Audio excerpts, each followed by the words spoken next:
अच्छा स्वामी जी, कई बार मेरी अपनी ही लाइफ में मैंने एक्सपीरियंस किया है और हमारे कई सारे यूजर ने ये सवाल भेजा है कि वो बहुत निराश हैं, उनको लगता है कि जीवन में अब कुछ नहीं बचा, सब चीज़ें ख़त्म हो गई हैं और धीरे धीरे करके रिश्तों तो छोड़िए आप, उनका भगवान तक से भरोसा उठ जाता है। जिस भी पावर के रूप में, जिस भी शक्ति के रूप में वो पूज रहे थे अब तक, लेकिन वो इतने निराश हो गए हैं, इतने हार गए हैं, उनको लगता है जीवन में कुछ बचा नहीं। तो ऐसे लोगों को आप क्या कहना चाहेंगे कि कैसे उनकी होप दोबारा से आए और कैसे वो अपने जीवन में इस निराशा से बाहर निकल सके?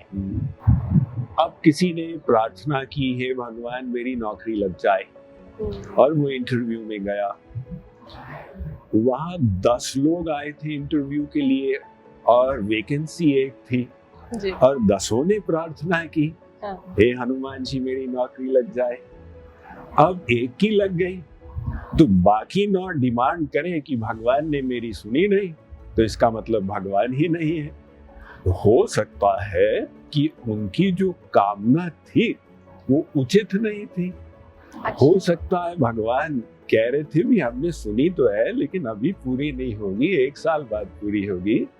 हो सकता है भगवान कह रहे थे भी अभी तुम डिजर्व नहीं करते हो, थोड़ा और मेहनत कर लो।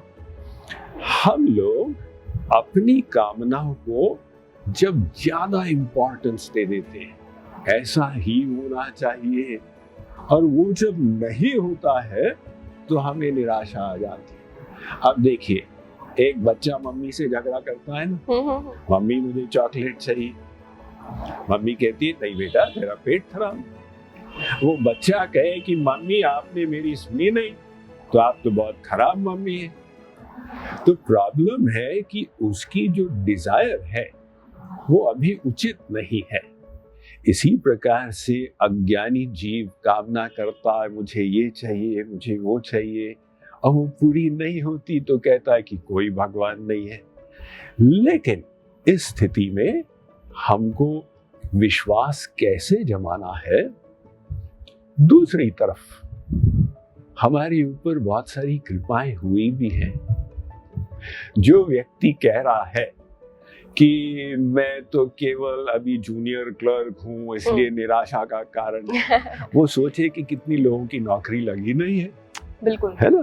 तो अपने जीवन में जो कृपाएं हुई हैं, जो भगवान के उपकार हैं, उनका यदि हम स्मरण करने लग जाएं तो हृदय आभार से भर जाएगा, और तब हमें विश्वास होगा कि भगवान का एक मास्टर प्लान जरूर है।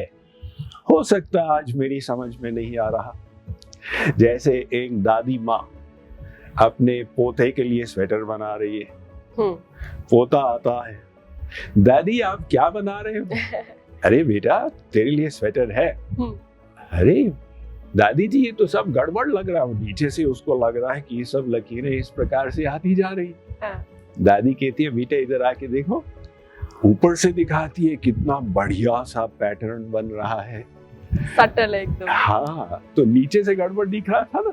तो ऐसी भगवान के पास एक मास्टर प्लान है, उस सब जीवों को धीरे धीरे उस परम चरम लक्ष्य तक पहुंचा रहे हैं। जीव थोड़ा पेशेंस रखे, थोड़ा विश्वास रखे, और इसीलिए श्री कृष्ण कहते हैं कर्मण्येवाधिकारस्ते मा फलेषु कदाचन। देख अर्जुन, फल तेरे हाथ में नहीं, तेरे हाथ में प्रयत्न है, बस तू अपना प्रयत्न करता चला जा।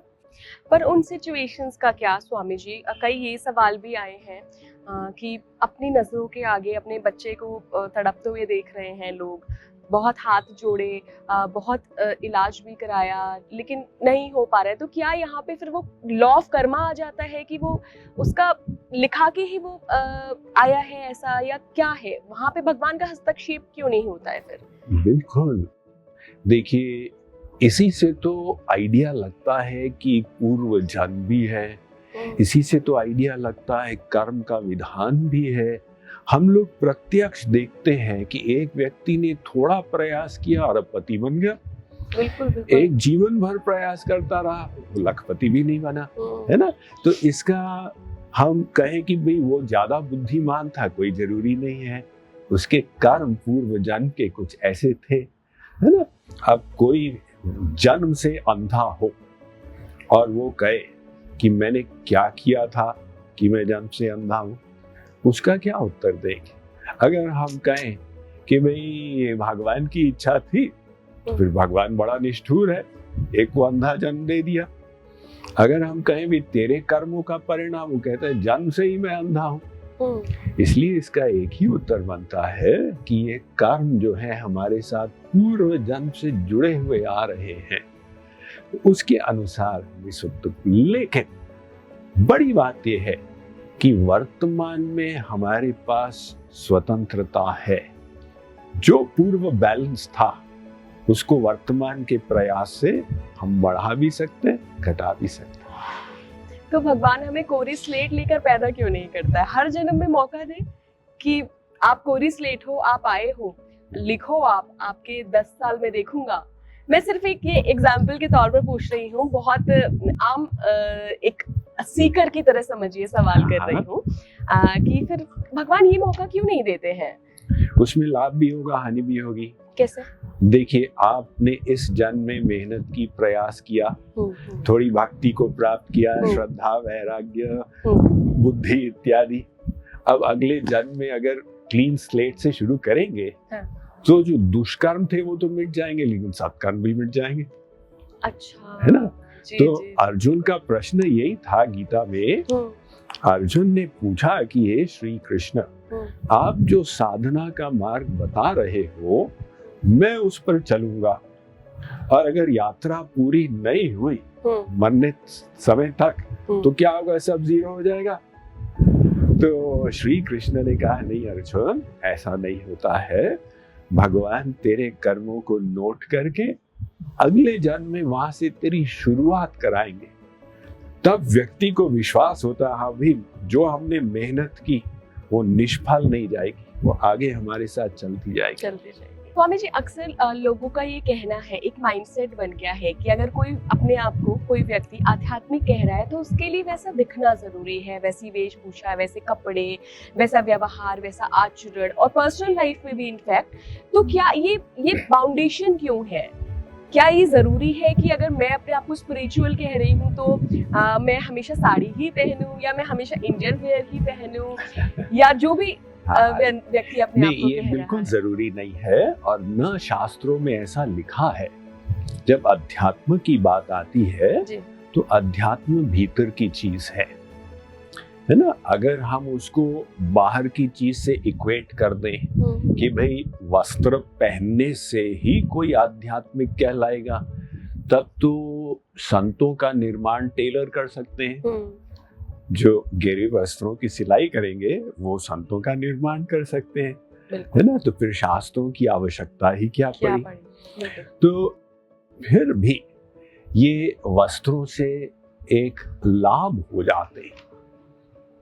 देखिए, एक तो व्यक्ति स्वयं अपने ऊपर अंकुश लगाता है ना कि भाई हम ऐसे वस्त्र पहने हैं, तो हमें सोचना चाहिए, एक सिनेमा हॉल में हम प्रवेश करेंगे, लोग क्या सोचेंगे, है ना? तो दूसरी बात ये है कि दूसरों को भी पता रहता है कि भाई ये संत है, तो कार्य करने में एक सुविधा हो जाती है। अच्छा, जैसे एक पुलिसमैन है, अब बिना वस्त्र के भी वो पुलिसमैन है।